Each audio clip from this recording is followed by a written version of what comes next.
Hollywood, Florida, July 27, 1981, 12:15 in the afternoon.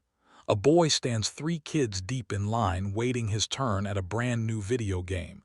He's 6 years old, freckled, missing a front tooth. His mother is 20 feet away, checking a sale price on a lamp she's wanted for months. "I'll be right over there," she tells him.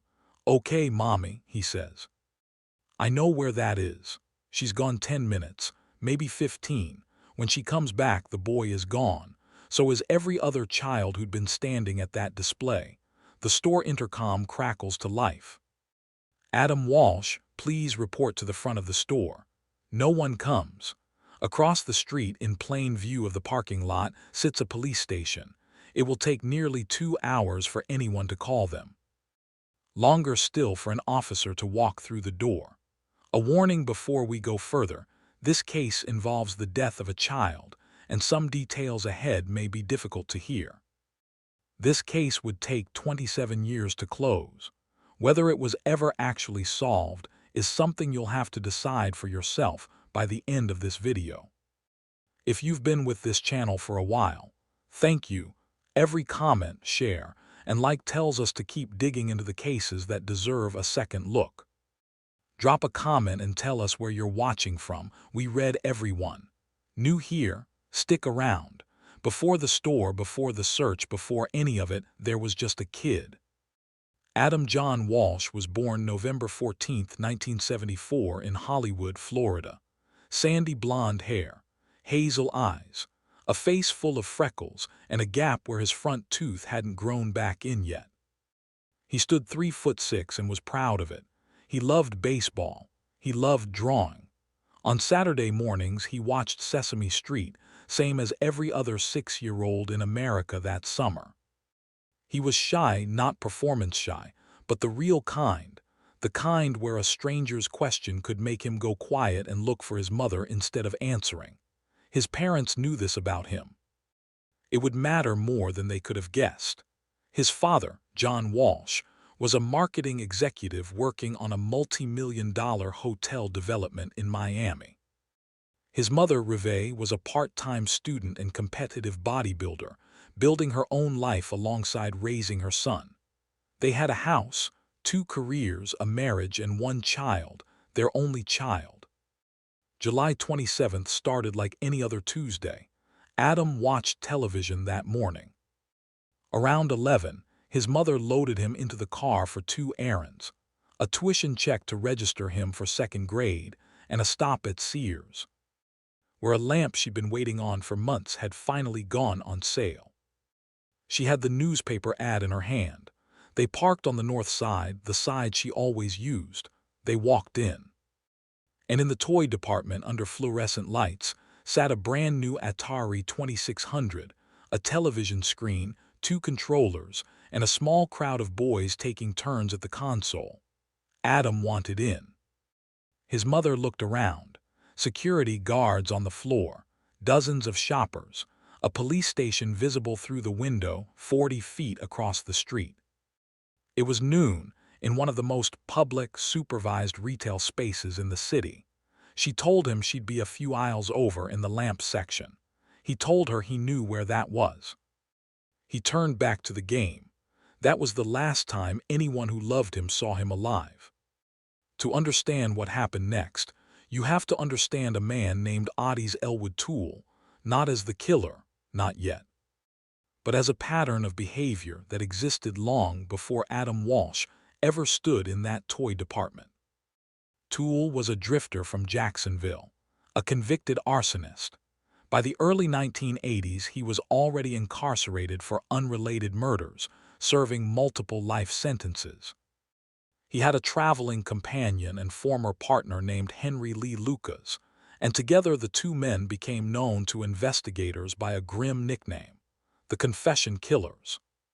Between them, Toole and Lucas confessed to hundreds of murders across more than a dozen states. Investigators eventually determined that the overwhelming majority of those confessions were false, offered, multiple detectives believed, in exchange for what amounted to a break-in routine. A car ride, a meal, A few hours out of a cell. The phrase that stuck inside law enforcement circles was blunt: fried chicken and field trips. This matters before we go any further, because it shapes everything that follows. When a man known for inventing confessions says he killed a specific child, the confession itself proves nothing on its own. It has to be checked against facts. And in Adam Walsh's case, checking it would consume the next 25 years. There's another piece of context worth holding onto here. Multiple interviewers and psychologists who spent time with Toole over the years documented a man with significant cognitive limitations, by some assessments. An IQ in the mid-70s, and a documented history of psychological instability. None of that excuses anything he may or may not have done. But it matters for a different reason. A man who is both highly suggestible and eager for attention is, by every standard investigators use to evaluate a confession, one of the least reliable narrators a case file can contain.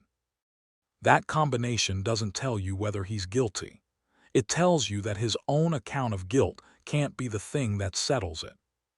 Before Toole ever entered the picture, the case had already been damaged in ways that couldn't be undone. First, the exit. Minutes after Adam's mother walked toward the lamp section, an argument broke out at the video game over whose turn it was. A 17-year-old security guard, working part-time and without formal training in child welfare procedures, was called over to break it up. She split the boys into two groups and sent them out through two different doors. One group included Adam. He was sent out an exit he had never used, into a section of the parking lot he didn't recognize, and, by most accounts of his temperament, too shy to tell the guard that his mother wasn't with him. Sears did not disclose this to investigators or to the Walsh family for years afterward, and even the guard's own certainty about what happened shifted over time. When she was located and re-interviewed in 1995, 14 years later, she told investigators she was roughly 85% confident the boy she'd sent out that door had been Adam. Not certain, not a clean eyewitness account locked down on day one. A clear majority of confidence, recovered more than a decade after the fact, about the single moment that put a 6-year-old alone in an unfamiliar parking lot. Second, the delay. Adam's mother searched the store herself for nearly 2 hours before Hollywood police were formally notified, and the responding officer didn't arrive for the better part of an hour after that, despite the station sitting directly across the street. The following day, a newspaper quoted a police aide downplaying the case entirely. The boy had probably just wandered off and would turn up on his own. Third, the legal gap. In 1981, the FBI was barred by law from involving itself in a child abduction case unless there was proof a state line had been crossed or a ransom note received. There was neither.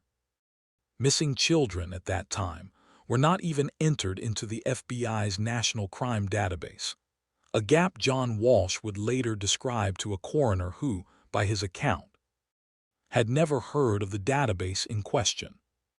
None of these failures abducted Adam Walsh, but each one narrowed the window investigators had to work with before the trail went cold, and that window had nearly closed before the search had properly begun. 2 weeks of searching followed. Helicopters circled, swamp buggies pushed through brush too thick for a car, volunteers walked fields on foot. Truck drivers scanned the highways over CB radio, passing word of anything unusual along the route.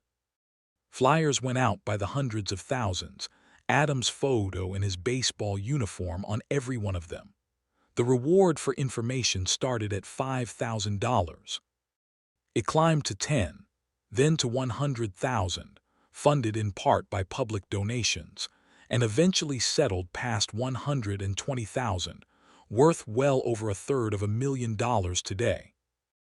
On August 11th, John and Reve Walsh appeared on national television to plead for their son's safe return. The day before that broadcast, two fishermen casting lines near a drainage canal off the Florida Turnpike, more than 100 miles north of Hollywood, found a child's severed head in the water. 4 separate identifications confirmed what the Walshes feared: a visual identification by a close family friend who recognized the gap in Adam's teeth and the stub of a new tooth growing in, a match to his dental records, a forensic examination by the Broward County Medical Examiner, and years later, a mitochondrial DNA match to his mother. The medical examiner ruled the cause of death as asphyxiation, with the decapitation determined to have occurred after death. Based on the condition of the remains, Adam had likely died within a day or two of his abduction.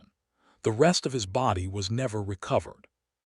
During the examination, the medical examiner also recovered several small white fragments, likely ceramic, paint, or another vitreous material, embedded in the remains. The fracture pattern on those fragments, examiners noted at the time, could potentially identify the exact surface or tool they'd come from, if that tool was ever found. It never was. No weapon recovered at any point in this investigation, including the machete pulled from Toole's former workplace, was ever conclusively matched to those fragments or to the cut marks on the skull. The single physical detail most capable of identifying the actual murder weapon led nowhere, because the search for it ended without an answer.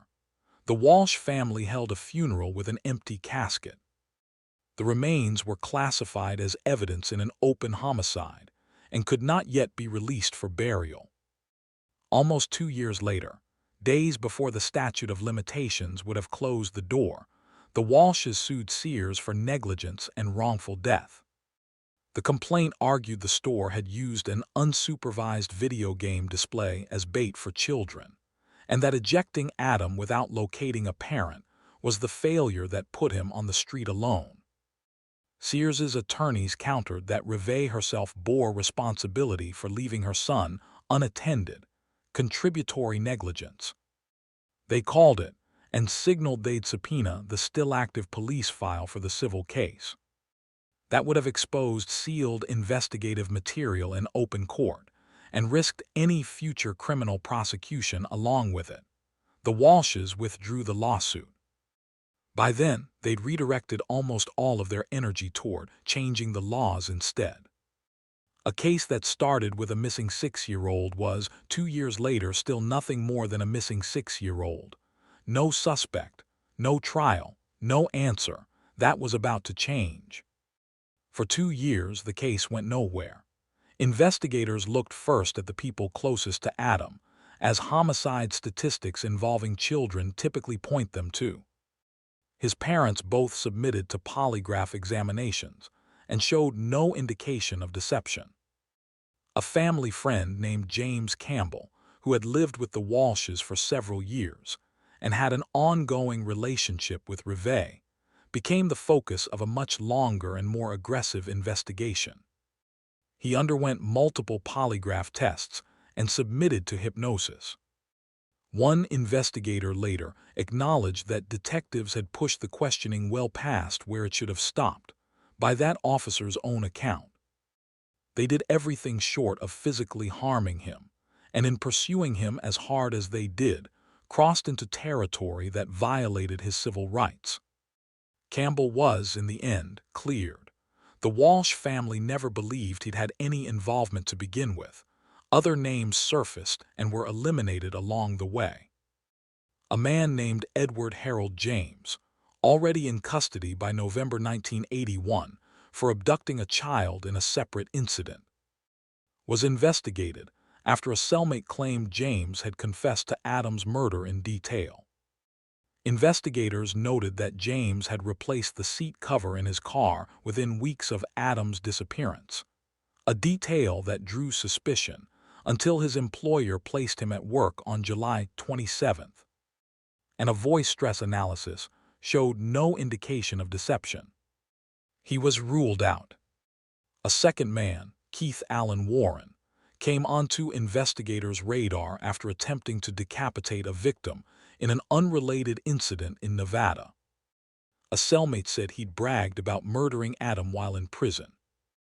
Warren voluntarily provided a DNA sample decades later and was formally excluded as a suspect in 2008. He later admitted the boast had been an attempt to seem dangerous to other inmates, nothing more. Then, in October 1983, a television movie based on Adam's disappearance aired nationally to an audience of roughly 38 million people. The next day, a detective in a neighboring Florida county received a call. Ottis Toole, already incarcerated, wanted to talk. His first confession had immediate serious problems. He described the child wearing the wrong clothing. He gave the wrong age. He claimed his partner, Henry Lee Lucas, had been involved, but Lucas was, provably, sitting in a Maryland jail on the day Adam disappeared. When confronted with that fact, Toole changed his story. He said he'd acted alone and that he'd only named Lucas out of spite. What followed was a cycle that would repeat for the next 13 years. Toole would confess, offer new details, recant entirely, then confess again by some counts, more than 24 separate times. Even the basic facts of what happened to the remains shifted from telling to telling. At different points, Toole said he'd buried the body off a dirt road. At other points, he said he'd tried to burn it in a discarded refrigerator at his mother's property, failed, and disposed of it at a city dump instead. At still another point, he said he'd given the disposal location to police incorrectly the first time on purpose. Some of what he said lined up with the forensic findings, the number of blows recorded in the autopsy, the position of the body. Other parts never did. Investigators tried repeatedly to pin down where Toole actually was during the days surrounding the murder. They traced him through a Salvation Army shelter, where records showed he'd received bus fare on July 24th, 3 days before Adam disappeared, to travel back to Jacksonville. They confirmed he'd been involved in an altercation with his brother on August 1st. A separate police report placed him squarely in Jacksonville by then. But between those two confirmed points, the exact window in which Adam was taken and killed, investigators could never establish where Toole actually was. Every lead they ran down, hospitals, gas stations, other shelters, came back empty. Taken on a search to identify where the abduction and disposal had occurred, Toole couldn't reliably pick out the correct mall on his first attempt. Investigators drove him first to a single-story mall in a neighboring city. He said it wasn't the right one. They broke for lunch, then returned to the actual Hollywood Mall from a different direction than before, at which point he said it looked familiar. Investigators later noted that he had already been shown a photograph of the canal and footbridge where Adam's head was recovered. Days before he was driven there in person and identified the same footbridge himself, which leaves open whether he was recalling the crime or recalling the photograph. The physical search that followed was extensive and ultimately fruitless. Acting on Toole's directions, investigators brought in ground-penetrating radar and excavation equipment to a rural stretch of road he identified as a burial site. They dug. They found nothing. When Toole later changed his account and said he'd taken the remains to a city dump instead, investigators tracked down the dump's weight receipt records from that period, hoping to match a vehicle by tonnage. The site supervisor confirmed the facility processed several hundred tons of waste a day, with no log of individual vehicles by tag or driver, only total weight. Several vehicles matched the weight in question. None could be tied specifically to Toole. By the time anyone could have meaningfully searched the site itself, the landfill had grown more than 60 feet deeper at that location. It was not a search anyone could realistically conduct, then or now. Investigators also searched the burned-out property where Toole's mother had once lived, on a tip that he'd disposed of remains there. They recovered a pair of green shorts and a yellow rubber shoe. Items the Walshes ultimately determined did not match what Adam had been wearing. A separate excavation of the same property turned up bone fragments, which testing confirmed belonged to an animal, not a child. A machete recovered from one of Toole's known workplaces matched his general description of the weapon, but a fingerprint lifted from tape wrapped around its handle did not match his. Hair and fiber samples pulled from the Cadillac were tested against what little forensic material existed for Adam in 1983. And again in 1997, once PCR amplification made it possible to attempt genetic typing from smaller, more degraded samples. Both rounds came back the same way. The material was simply too deteriorated to produce a usable result. Investigators did test the Cadillac itself for blood using a chemical called luminol, which reacts to certain compounds and produces a visible glow under specific lighting. The test came back positive on sections of the carpet. At the time, the technology to determine whether that blood was human, let alone whose it was, didn't yet exist. Crime scene photographs were taken of the reaction, 98 of them in total, and then filed away, undeveloped, in an evidence locker. They stayed there for roughly 25 years. It wasn't until 2006, when the retired detective hired by the Walsh family began reviewing the case file, that anyone actually had those photographs developed and looked at them. He was, by his own account, the first person ever to see them. Reviewing the developed images, he stated he could see what looked like a facial outline within the bloodstain pattern. Reve Walsh has said she believes that image is her son. It has never been forensically authenticated as a face, and pattern recognition in ambiguous stains is something forensic experts caution against relying on without corroboration. That caution matters more here than almost anywhere else in this case, because the carpet itself, along with the machete tool identified as the weapon, was never recovered for DNA testing. The way it was lost is worth walking through because it wasn't a single dramatic failure. It was a slow one. When the Cadillac was processed in November 1983, lab technicians in Jacksonville cut out the bloodstained sections of carpet, sealed them as evidence, and prepared them for transfer to Hollywood Police Department. Around the same time, Hollywood detectives did travel to Jacksonville and personally collected one specific item, the machete. They left the carpet behind. It sat in storage in Jacksonville for roughly 6 months, waiting for a department that never came back for it.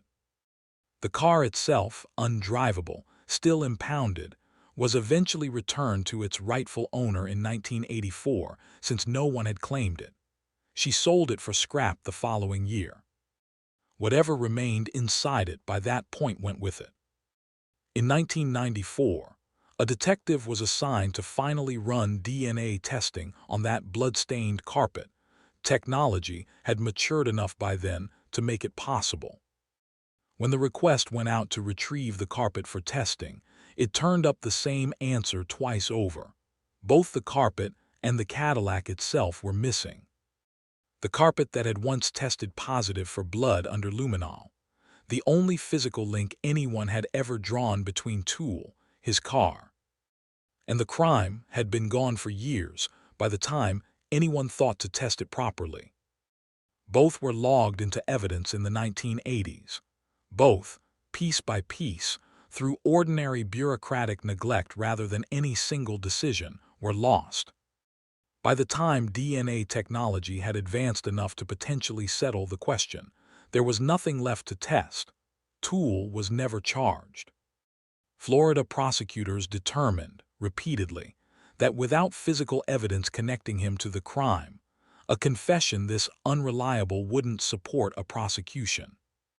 He died in a Florida prison in September 1996, serving time for unrelated murders, having neither been tried nor acquitted in Adam Walsh's case. Before he died, His niece visited him and later told investigators he'd confessed to her directly. That account has never been independently corroborated. There is no recording, no transcript, no cross-examination. It exists as one family member's recollection of what a dying man told her. Toole was not the only name connected to this case.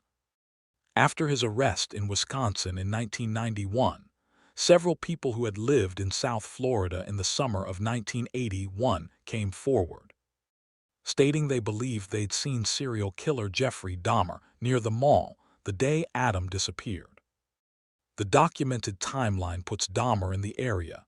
He'd been discharged from the military in early 1981, flown to Miami, and by some accounts spent time sleeping on public beaches before taking a job at a Miami-area sandwich shop that spring, a job he held through the following September, when he left Florida for Ohio. Less than a month after Adam's disappearance, he denied any involvement when asked, stating that he had openly confessed to every other murder he'd committed and would have admitted to this one as well. He was never charged in connection with Adam's case, and no physical evidence has ever linked him to it. The witness identifications were made years after the fact, based on photographs published after his arrest, a detail worth holding onto, because identifying a face in hindsight, once a name and a reputation are already attached to it, is a different and less reliable act than identifying a stranger in the moment. One additional account sits outside both the Toole and Dahmer theories entirely, and it's rarely discussed. A delivery truck driver later said that just days before Adam's head was discovered, he passed the same canal at night and saw a man with a flashlight near the water, along with a vehicle parked on the shoulder with its side door open. When the head was found and widely reported days later, the driver says he called it in. According to his own account, the tip was waved off. Investigators told him a parked van had nothing to do with the case, since they'd already received hundreds of similar reports and run them all down without a result. Whether that particular tip ever deserved more attention than it got is impossible to say at this distance. What's certain is that it's one more lead this investigation generated and never resolved.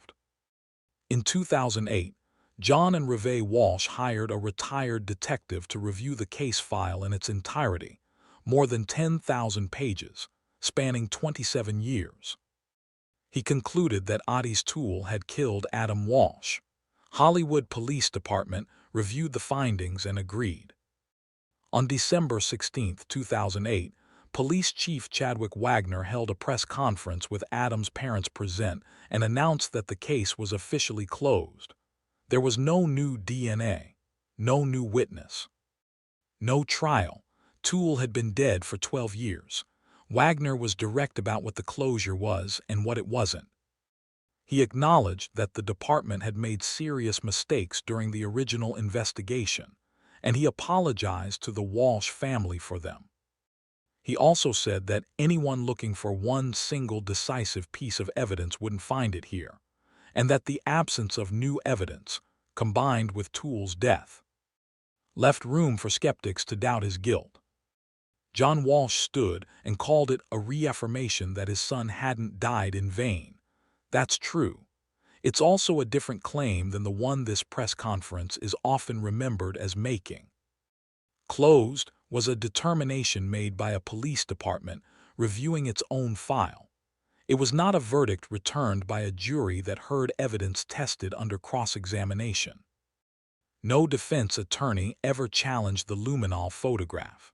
No court ever ruled on whether 24 contradictory confessions from a documented false confessor met a legal threshold of guilt. The case was administratively concluded. It was never legally adjudicated. Some investigators and journalists who spent years on this case have said publicly that they still believe the evidence points elsewhere, toward Dahmer, or toward no one who has ever been named. That disagreement isn't a fringe position decades after the fact. It's a documented split among people who read the same 10,000 pages and didn't all land on the same answer. The closure itself didn't go unchallenged. Either a public records request and subsequent legal dispute sought access to the full case file specifically to test whether the conclusion the department reached actually held up. That fight over the paperwork on its own tells you something. Even getting to examine the basis for closed required pushing back against the department that closed it. A case was closed that day. Whether it was solved is a different question, and it's the one nobody in that room got to answer under oath. Here is what is true, without dispute. A 6-year-old boy was abducted from a public toy department in broad daylight, in a city where the police station stood within sight of the parking lot. He was killed within a day or two of being taken. His head was found 2 weeks later, more than 100 miles away. The rest of him was never found. Here is what is also true. The only man ever named as his killer was never tried. He was never convicted. He was never given the chance to be cross-examined in a courtroom, because by the time his name was attached to this case with any institutional weight, he had already been dead for 12 years. The physical evidence that could have settled the question, tested, retested, run through technology that didn't exist in 1983, was lost by the same department that would later close the case in that evidence's absence. A press conference is not a trial, an apology is not a verdict. And closed, as a word stamped onto a case file, is not the same thing as solved. So here's the question this case actually leaves behind, and it's one worth sitting with. What should it take for a case like this to be called closed?